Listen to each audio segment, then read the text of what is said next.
Hello mga kabarya at welcome na naman dito sa channel natin Old Coins PH 1611. Now, itong barya natin medyo faded pero try natin i-angle yung mas klaro. Ito yung 50 cents Hong Kong na barya, Queen Elizabeth II, yung kaniyang portrait. So, ito kasi yung kaniyang obverse. So, Queen Elizabeth II.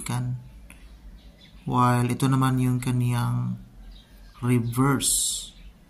So, itong Hong Kong dito. 50 cents, 1977. So, matanda na itong baryang ito, kaya hindi na masyadong klaro. So, itong baryang ito is gawa sa Hong Kong. Ito yung pinakauna, 1977 to 1980 kasi yung value dito sa atin, equivalent, ito yung 50 cents. So, nasa 0.5 Hong Kong dollar. So, 3 pesos, 0.68 yung value dito sa atin mga kabarya. Now, gawa ito sa nickel brass. So, may bigat na 4.9 grams. Diameter naman na is 22. Now, try natin tingnan yung 1977 dito sa source natin. So, in.numista.com. So, nasa 7 pesos.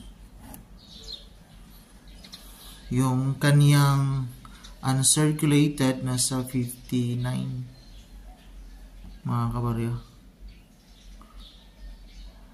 So, nasa 60 million example yung na-produce sa ganitong klaseng barya. Now, may nakita tayo dito. I-share ko lang sa inyo. Dito kay eBay. So, almost uncirculated yung barya niya. So, $1. US dollar po yan.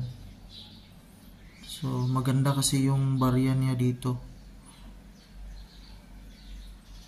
Queen Elizabeth II. Yun, tingnan natin. Maganda. Ito yung kaniyang reverse. So, again, nasa selling value na $1. While another source naman tayo, try natin tingnan. 4 days ago, may seller din dito. 1979 nga lang yung barya niya. Pero dalawa yung barya niya. 1977. Ito yung 1977. Tsaka 1979. 50 cents Queen Elizabeth II. 4 days ago, nasa 58 pesos. So, $1 pa rin.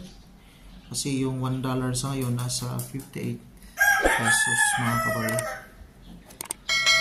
So, yan po. Ito po yung barya na hawak natin. So, foreign from Hong Kong. Maraming salamat and God bless.